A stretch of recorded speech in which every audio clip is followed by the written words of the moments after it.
first lesson is that I would want you to conquer your greatest fear. All of us have one great fear. I'm not talking of physical fear. I'm not talking of the fear of spiders. I am talking about what is your greatest internal fear. Because fear inhibits you. I'll tell you what my fear was. You'll find it very surprising. And if you're going to tweet about it, I hope you don't misquote me on this one. But my biggest fear as a child was speaking to people. And I truly was very nervous. Whenever an adult would come in front of me, I would freeze. I know that there are children who talk a lot. I was one of those who just couldn't say anything. I would prepare and rehearse my lines. What's your name? What do you want to be when you grow up? It was a rehearsed line.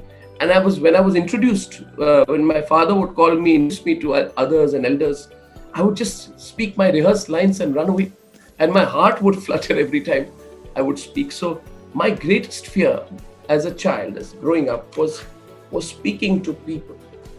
And I cannot tell you the exact point at which maybe I conquered that fear. But as I was preparing to talk to you today, I thought about it. And I think that when you find that one thing which lifts your spirit, then you conquer your fear. And for me, somewhere around class 7, 8, 9, 10, poetry, declamation, and because I found it a very interesting and solitary pursuit. I found it, I would read poetry alone. I would do my declamation alone. So before going in for a declamation competition, there would be a lot of time where you would rehearse to yourself and there was nobody in the room, and you would speak loudly and you would speak with intonations. And as you were doing that, you could feel the blood rushing through. And especially poetry and declamation was about assertion and rhetoric. And if you imagine a young person who's afraid to speak in front of others, and if you imagine a 13, 14-year-old child who starts declaiming and doing poetry to himself, and then you go before people and you freeze again, but then you go back to the room, you practice again, you go back.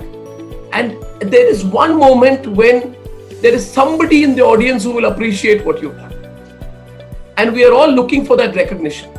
And, for me, poetry, declamation, and then debate, and then the losing stage fright. When it's like swimming, once you lose stage fright, it never comes back. And then your greatest fear becomes, what would you say, your addiction. But what I was saying that sometimes your conquering your best fear can only be done when you find what you truly like and what lifts your spirit. So I was saying that sometimes when you find what truly lifts your spirit, what you enjoy, what gives you happiness, it can conquer your biggest fear. So I think the first and most important thing I would say to everyone who is in this session today is that let's start by promising that on your first day of college that you tell yourself that you will do whatever it takes to conquer your biggest fear. And you will also spend some time asking yourself what your biggest fear is, and asking yourself what will inhibit you, how it can hold you back, and then finding your own way to conquer it.